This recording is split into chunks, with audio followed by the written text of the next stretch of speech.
मजा नहीं आ रहा है। पिक्चर चालू करो बे। बहुत अच्छा लगेगा। ओके, संगीत रागी और उसके बाद राशिद साहब। देखिए रूबिका जी, श्रीमान तहसीन पूनावाला कह रहे हैं कि इन बातों में नहीं पड़ना चाहिए। यानी आक्रांताओं ने जो हम पर जख्म को दिए हैं, उन जख्मों को खत्म करने की दिशा में हमको काम नहीं करना चाहिए। भाई तहसीन भाई, कृपा करके मुझे बताइए कि क्या कांग्रेस की सरकार का ये सिरफिरापन था कि विक्टोरिया टर्मिनस का नाम परिवर्तित कर दिया और उसे छत्रपति शिवाजी टर्मिनस कर दिया, एल्फिंस्टन का नाम जो है प्रभा देवी कर दिया? ये सिरफिरापन था क्या? तमाम शहरों के नाम, मद्रास का नाम चेन्नई कर दिया गया, ये सिरफिरापन था क्या? त्रिवेंद्रम को तिरुवनंतपुरम किया गया, ये सिरफिरापन था क्या? इससे जो है भारत का विकास रुक गया था क्या? इससे हम जो है कंप्यूटर क्रांति का लाभ नहीं ले पाए क्या? तो जो जख्म है, उन जख्मों का इलाज भी आवश्यक है। आक्रांता, ये बड़ी अच्छी बात कही आप ने जो औपनिवेशिकता के गुलामी के निशान छोड़े हैं, साथ ही साथ हमको प्रगति के मार्ग पर भी चलना है, लेकिन बच्चों के हाथ में पत्थर नहीं पकड़ाने हैं। पत्थर पकड़ाने वालों के खिलाफ तो सरकार कार्रवाई करने में विलंब क्यों कर रही है? सरकार कार्रवाई करेगी जिस दिन उनकी गिरफ्तारी की आवश्यकता होगी। जियाउद्दीन रहमान बर्क, बिजली चोर कारगर जो है वो निश्चित तौर पर जो है कारागार में होगा। बकरी चोर जो है वो कारागार में गया, मनोज काका, बिजली चोर भी जाएगा। किसी बकरी चोर, बिजली चोर को जो है एक लाइन में कानून बख्शता नहीं है। एक लाइन में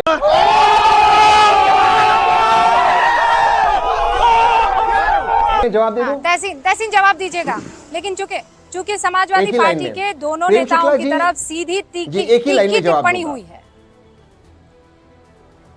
जी एक ही लाइन में जवाब। देखिए रूबिका, मैं जवाब दे देता हूँ। जिस तरह के आप शब्दों का आपके यहाँ प्रयोग हो रहा है,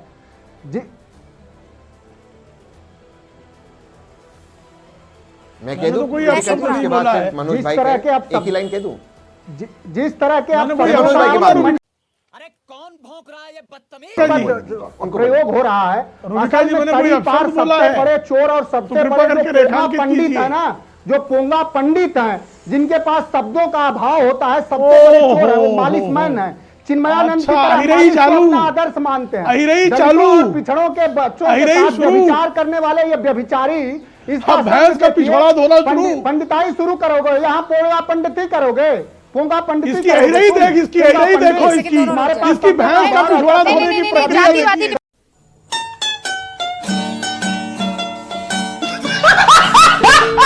टिप्पणी नहीं चलेगी यहाँ पर। सुनिए, जातिवादी टिप्पणी हो रही है। आप दोनों को रोकना चाहूंगी। ये क्या मतलब है? नहीं, एक सेकेंड मनोज काका, क्या मतलब है? पोंगा पंडित का क्या मतलब है? उन्होंने क्या किसी मौलवी या मौलाना को गाली दी है? मुझे ये बताइए। नहीं मनोज काका, पहले आप मेरे सवाल का जवाब दीजिए। अरे बाबा साहिब की बात कीजिएगा, पहले ये बताइए। नहीं, क्या मतलब है पोंगा पंडित का? चुप कर बे कुत्ते। क्या मतलब है पोंगा पंडित का? आपको माफी मांगनी चाहिए। आपकी इतनी हिम्मत है कि आप किसी मौलाना के लिए ऐसी बात कर पाए? आप कह पाएंगे किसी मौलाना को पाखंडी? आप कह पाएंगे किसी मौलाना को पाखंडी? उन्होंने किसी भी धर्मगुरु को, किसी भी जाति को लेकर बदतमीजी मत कीजिए मनोज काका, बदतमीजी मत कीजिए, अपनी हैसियत में रहिए।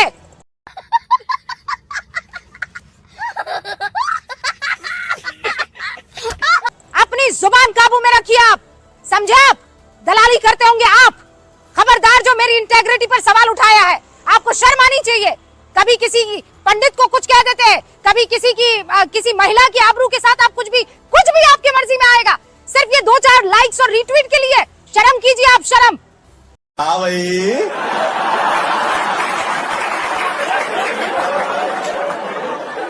कैसी लगी आगे स्वाद? यहाँ सीधे सादी बात चल रही है। किस बात को लेकर आपको आपत्ति हो गई और हुई है तो आप माफी मांगिए। इसका मतलब ये थोड़ी है कि आप गुंडाई पर उतर आएंगे। मनोज काका, मैं अलाउ नहीं करूंगी ये काम, किसी कीमत पर नहीं करूंगी। तमीज से बहस चल रही है, तमीज से बहस चल रही है। क्या आप बदतमीजी करेंगे और मैं आपकी आवाज चलाऊंगी? बिल्कुल नहीं करूंगी। बात तो सही है। आप बदतमीजी नहीं करेंगे, आप बदतमीजी नहीं करेंगे मनोज काका। डिफेमेशन केस ठोकूंगी, याद रखिएगा। क्या मतलब है दलाली का? आप मुझे प्रूव करके बताइए, आप प्रूव करके बताइए, आप प्रूव करके बताइए, आप प्रूव करके बताइए। यही नहीं, अभी और सुनिए। प्रूव करके बताइए आपने मुझ पर जो आरोप लगाए हैं। आपको वास्ता है, आपको अपने पिता का वास्ता है, आपको अपनी माँ का वास्ता है, आपको अपने बच्चों का वास्ता है, आपको अपनी पत्नी का वास्ता है। आप प्रूव करके बताइए कि रुबिका लियाकत दलाल है। आप प्रूव करके बताइए कि रुबिका लियाकत दलाल है, बेशरम आदमी। प्रूव करके बताइए। गजब बेइज्जती है। आप मुझे प्रूव करके बताइए। बेशर्मी की हद है। आप मुझे पर्सनली ये बात जानते हैं। सिर्फ अपने ओछे गंदे लाइक्स और ट्वीट्स के लिए आप इस तरीके से मेरे ऊपर आरोप लगा रहे हैं। मैं आपको माफ नहीं करूंगी, किसी कीमत पर नहीं करूंगी। क्या धार्मिक उन्माद आप बुला रहे हैं? पोंगा पंडित, धार्मिक उन्माद आप फैला रहे हैं। रुकिए आप। महाप्रयाण हुआ है, देहावसान हुआ है और इनकी डिबेट। हाँ तो फिर आप बात कीजिए ना। डिबेट आपको किस बात पर आग लग गई है? प्रॉब्लम इसी बात को लेकर आती है। तहसीन पुनावाला सीधा कह देते दलाल है, सीधा कह देते बिके हुए हैं, सीधा कह देते हैं कि ये करते हैं। आरोप किसी चीज का लगाते हैं तो प्रूफ होना चाहिए। बात तो सही है। मैं चैलेंज कर रही हूँ, प्रूफ करके दिखाओ। मनोज काका चैलेंज है रुबिका लियाकत का, प्रूफ करके बताओ। बस शब्दों को फेंकते रहते हैं। मर्यादा नाम की कोई चीज नहीं है, बदतमीजी की कोई हद होती है। आप पूरा देश प्रूफ कर। मैं कह रही हूँ प्रूफ करो, वरना राजनीति छोड़ देना मनोज काका। राजनीति छोड़ देना मनोज काका। अगर प्रूफ कर दो तो राजनीति ना प्रूफ ना कर सको तो राजनीति छोड़ देना। छोटी बात नहीं कर रही हूँ मैं, छोटी बात नहीं कर रही हूँ। जानते हो आप पर्सनली मुझे। बदतमीजी आप किस तरह की पत्रकारिता करवाते थे मैं जानती हूँ। ये फंस गया सीएम। मुझे याद मत दिलाइए। आपके पत्रकारिता का दौर याद दिला दूंगी मैं। आप संगीत रागी जी बिल्कुल बात नहीं करूंगी। बेशर्म है आप एक नंबर के, बेशर्म है आप एक नंबर के। मैं बता रही हूँ आपको शर्म नाम की चीज नहीं है। धिक्कार है हम पर। मुझे आप लपेट रहे हैं। कीजिए ना प्रेम शुक्ला से बात। मुझे क्यों लपेट रहे हैं? आदत होगी आप सबको, एंकर को लपेटेंगे, किसी तरह का महिला सम्मान नहीं करेंगे। आपसे ये चीज मैंने बिल्कुल भी उम्मीद नहीं की थी। लेकिन आपको लगता है कि आप मुझे परेशान करेंगे और मैं सर झुका के सुन लूंगी, ही हाँ करूंगी। No sir, not possible. Sangeet Ragi ji यही प्रॉब्लम है। Do not teach me my profession, you learn the integrity and honesty first. मुझे मत सिखाना किसी तरह की कोई ना मुझे मत सिखाना ये ऑनेस्टी। अब सीधा रागी जी पर जाऊंगी मैं। रागी जी प्रूफ कीजिए ना, किसी चीज की भी कोई सीमा होती है। कोई भी शब्द का इस्तेमाल कर लेंगे आप। रूबिका बहुत दुर्भाग्य है। हम विचारों पर बहस नहीं करते हैं, हम व्यक्ति पर टिप्पणी करना शुरू कर देते हैं। और मैं कई बार ऐसी बदतमीजियों का मुझे भी आक्रामक होकर के जवाब देना पड़ता है। किसी के बाप की कृपा से मैं यहाँ पर प्रोफेसर नहीं हूँ, बट फिर भी लोग कहता है कैसे प्रोफेसर हो। जितने उसके बाप दादे पढ़े नहीं होंगे उतने ज़्यादा मैं प्रोडक्शन किया हूँ, किताबें लिख चुका हूँ। बट फिर भी ऐसे लोगों से, आवारा लोगों से इस प्रकार की बातें आती है, बड़ा दुर्भाग्यपूर्ण है। हम विचारों की बात आप भी तो वही काम कर रहे हैं ना। दूसरी आप भी तो बात, मर्यादा तोड़ रहे हैं ना। नहीं, क्यों पर्सनल अटैक आप कर रहे हैं? मैं इसलिए कह रहा हूँ कि मुझे सुनना पड़ा है रूबिका, इसलिए मैं ये कह रहा हूँ, मैं किसी का नाम नहीं ले रहा हूँ। दूसरी बात, देखिए, जब सामाजिक न्याय की बात होती है तो उसके लिए कहा जाता है कि एक समाज जो है वो सदियों तक प्रताड़ित रहा है और उसी का जस्टिफिकेशन ये दिया जाता है कि सामाजिक न्याय होना चाहिए। तो जब एक समाज के साथ सिविलाइजेशनल इनजस्टिस होना चाहिए, जैसा कि प्रफुल्ल केतकर ने कहा कि भाई ये सब कोई जानता है 40,000 मंदिरों को तो तोड़ करके वहां पर मस्जिदें खड़ी की गई हैं, इसके बारे में तो प्रमाण है। अरे बाप रे, ये तो धोती खोल रहा है।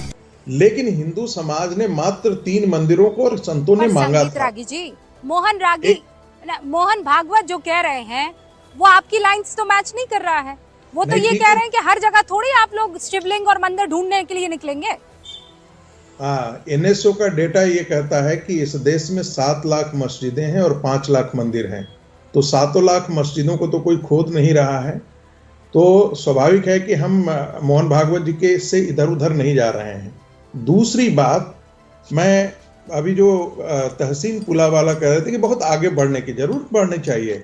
ब्रिटेन जो है वो बहुत आगे बढ़ा है साइंस टेक्नोलॉजी सब में। आज वहाँ सरिया काउंसिल से जूझ रहा है ब्रिटेन, समझ रहे हैं कि नहीं? क्या बात कर रहे हैं बाबा? आपको जानकारी दे दूं, हलाल इकोनॉमी वाला स्क्रीन पर है ब्रिटेन।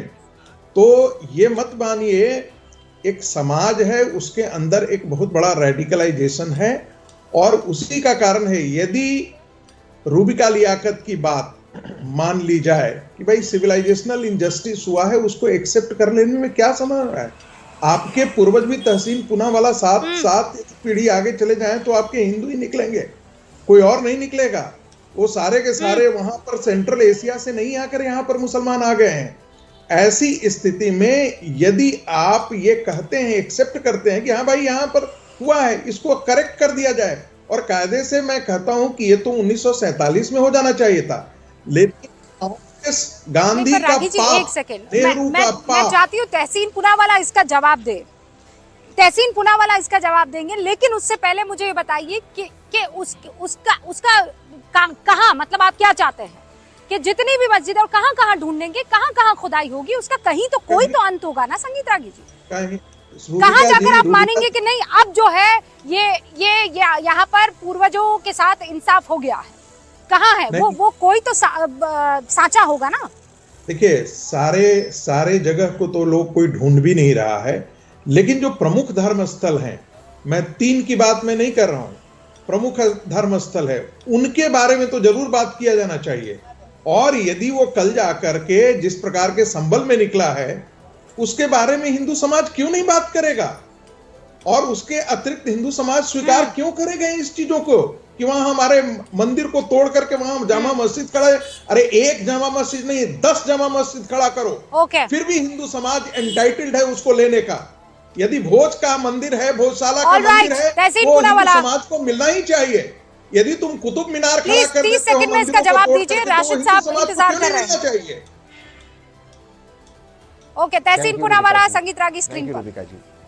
मैं एक ही चीज, किसी मस्जिद को तोड़ करके वहां पर मंदिर खड़ा कर दिया जाए और ये लिख दिया जाए अपना जवाब दे दूं, मस्जिद को तोड़ करके उसे यहाँ पर मंदिर खड़ा किया है, कौन मुस्लिम समाज का उसके एक्सेप्ट करने के लिए तैयार होता है? कोई तैयार होगा? Okay, vice versa role reversal करके देखिए तहसीन पुनावाला, क्या तस्वीर होगी वो आपसे पूछ रहे हैं। रूबिका जी, मैं इसलिए इसके खिलाफ हूँ कि इसे एक ही नैरो प्रिज्म से देखा जा रहा है। संगीत भाई ने बात की हिंदू मुसलमान, क्यों सिर्फ हिंदू मुसलमान की बात हो रही है? अगर इतिहास पढ़े, मैं ये नहीं कह रहा हूँ सच है या झूठ है, कई धर्म है, कई ऐसे धार्मिक स्थान हैं जो अलग अलग जगहों को क्लेम कर रहे हैं। इसलिए पार्लियामेंट ने अपने विजडम में एक एक्ट बनाया, POW एक्ट 1992, जिसके तहत उन्होंने कहा 15 अगस्त 1947 जो जैसा था वैसा है, वो कट ऑफ डेट है, और उसके बाद राम मंदिर को छोड़कर और कोई जगह पर विवाद नहीं होगा और देश आगे बढ़ेगा। अगर अब आप चाहते हो कि वो रिवर्स हो, तो पार्लियामेंट पूरी तरह से केपेबल है, माननीय प्रधानमंत्री पूरी तरह से केपेबल है, वो POW एक्ट को आप खत्म कर दें। अगर आप केवल एकेडमिक दृष्टि से देख रहे हो, तो फिर इसमें किस बात की इंसाफ की आप बात कर रहे हो? और अगर आप इंसाफ की बात करें तो सिर्फ हिंदू मुसलमान की दृष्टि से आप क्यों बात कर रहे हो? इसीलिए क्योंकि हिंदू मुसलमान में भाजपा का फायदा होता है और ओवैसी का फायदा होता है। आर्कियोलॉजिकल सर्वे ऑफ इंडिया के अंतर्गत आती है वो पूरी की पूरी बिल्डिंग। करेक्ट, बहुत अच्छा सवाल पूछा, मैं उसका जवाब दे देता हूं। मैं उसका जवाब, आई एग्री विथ यू, मैं उसका जवाब दे देता हूं। एब्सोल्युटली उसमें लागू नहीं होता, एक्सेप्ट कि स्पिरिट ऑफ PW एक्ट और स्पिरिट ऑफ PW एक्ट में सेक्शन 4 आर्कियोलॉजिकल साइट में इसको एक्सेप्शन इसलिए दिया गया था एकेडमिक रिसर्च के लिए। अगर आप चाहते हो अब वो कन्वर्जन हो जाए, मुझे इसमें कोई डिफिकल्टी नहीं, प्लीज कीजिए। मैं तो ये सब दोगलापन है, मैं तेरा दोगलापन उतारता हूं, कहता हूं कीजिए। फिर कहां रोकोगे, किधर रोकोगे? आपका सवाल बिल्कुल वाजिब था। एक जगह पर रोकोगे? कौन से ऐतिहासिक जगहों पर रोकोगे? एक ही धर्म के लिए रोकोगे? सभी धर्म के लिए रोकोगे? मुझे ये बताइए इन केस मनोज काका जाकर या प्रेम शुक्ला जाकर या संगीत रागी जाकर वहां उस जगह पर प्रार्थना करना चाहते हैं, आपने कहा कि नहीं वो तो स्टडी के लिए है, वो सौंप दी गई थी, तो वहां नमाज पढ़ी जा रही है, तो कहेंगे नहीं हमें तो यहाँ पर पूजा करनी है, तो उसका क्या तरीका निकलेगा? रशीद साहब, एक सिंपल सा सवाल है, आपको लगता है इसका कैरेक्टर आप जगह का कैरेक्टर नहीं बदल सकते उस कानून के तहत? रूबिका जी में एक लाइन में जवाब नहीं बदल सकते। रूबिका जी एक लाइन में जवाब दे, एक ही लाइन में। ओके मैं सुनिए ना, अपने आप में गलत था, वो वो हिंदू समाज के साथ विश्वासघात था।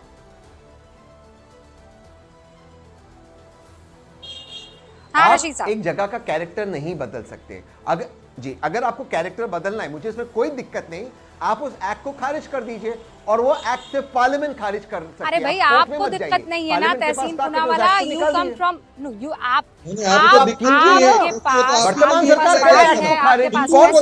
आपके पास दिमाग है, सब कुछ है, लेकिन बड़े लेवल पर राजनीतिक तौर पर खेला जा रहा है ना पूरा खेल। रशीद साहब ये बताइए, उस जगह पर नमाज जायज है, हाँ कि ना? बिल्कुल जायज है मैडम, बिल्कुल जायज है। अगर आप अगर वहाँ मूर्ति है, वहाँ पर मंदिर है, गर्भगृह है, तो वहाँ कैसे जायज है? वो तो किसी और का मंदिर हुआ ना, किसी और की इबादतगाह थी, आप उस पर कब्जा कर सकते हैं। कौन बोले आपको ये बात? कौन बोले आपको ये बात? तेरा तो गेम बजाना पड़े। अरे 1947 जो मस्जिद है, मंदिर है, बस उस पर चलिए आप लोग। अगर इस तरीके के हिंदू मुसलमान मंदिर मस्जिद करेंगे तो अरे वाह, 1947, अरे इस्लाम पे बात कीजिए ना, कॉन्स्टिट्यूशन आपको याद आ गया, काम करे आपके फेवर में तो कॉन्स्टिट्यूशन, और नहीं तो इस्लाम। अरे इस्लाम का बेसिक प्रिंसिपल है ना, किसी और की इबादत गाह पर तुम्हारी इबादत नहीं हो सकती है।